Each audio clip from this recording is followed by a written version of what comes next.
The European Union's GSP, or Generalized System of Preferences, is a preferential trading agreement which gives developing countries special access to European Union markets. In 2006, the EU introduced a unique zero-duty preferential tariff regime, GSP+. To be eligible for this, countries need to demonstrate that their economies are dependent and vulnerable.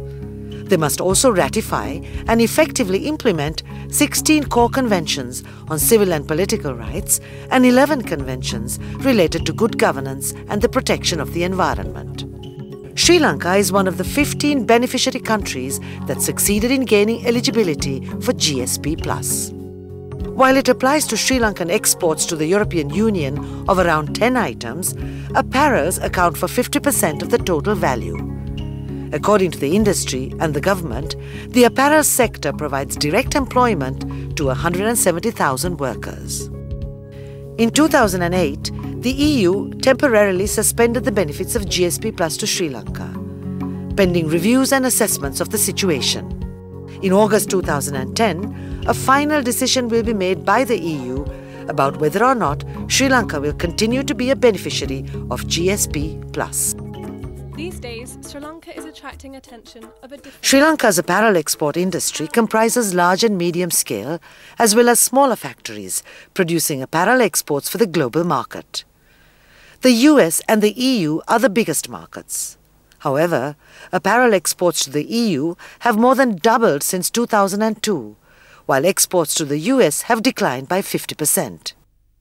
According to the Joint Apparel Association Forum, GSP Plus is a significant factor for their continuing growth. GSP Plus came in as a very good tool for market access to the European Union. So what we gained was a huge market, which is 500 million people with buying power. We managed to be competitive with them because some of the competing countries were entering the European market at zero duty rates. So we too got into a level playing field, and our manufacturers had high quality, high products which we could give in a very good turnaround time to the European market. So we shifted our market basically from US gradually to the European Union, and we've seen a great growth over the last few years in business, which helped the overall apparel export turnover reached $3.2 billion by 2009. Workers' rights groups too realize the importance of GSP Plus. But they want to see the benefits of the growth in productivity reflected in the upliftment of the labor force.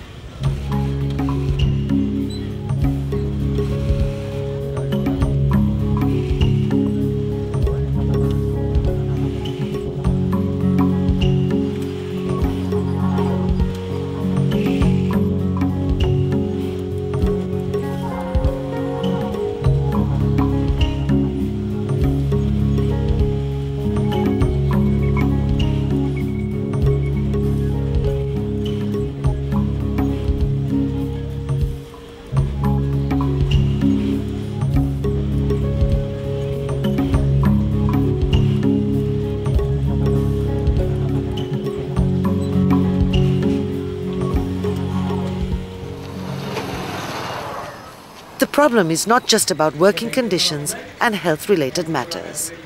GSP Plus concessions are linked to the implementation of international conventions that Sri Lanka has ratified, and these include several relating to labour rights. Implement the ILO core convention, which are the conditions of the GSP Plus, to respect the ILO core convention, that is freedom of association and collective bargaining. If the Sri Lankan garment industry is respect those conventions and adhere to the labour laws, I think the garment industry can market those things, because now the whole world are thinking about the social label. Now if you produce things, the garments, by treating workers very well, then you can market. So that's what then Sri Lanka can make use of GSP Plus by adhering to the conditions attached to the GSP Plus. Workers' groups want the government to implement certain laws that will improve the labour conditions.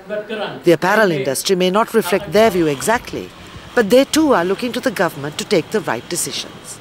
Meanwhile, the government has been engaging in dialogue with the European Union. Certainly, industry wants the GSP Plus to continue because it benefits the industry, it benefits the country, it benefits the worker. Everybody's continuity, stability will continue. So, as far as the issues raised by the European Union are beyond the industry's answerability because those are related to some other matters. If you look at the program itself, the current dialogue going on.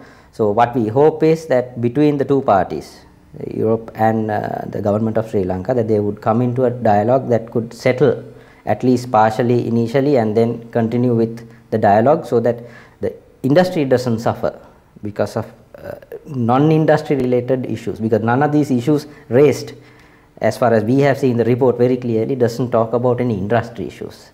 It is definitely related to HR issues and other issues with government. So we hope that this dialogue, constructive dialogue, will bring in the GSP Plus beyond August, which would help us in this current global environment to sustain growth.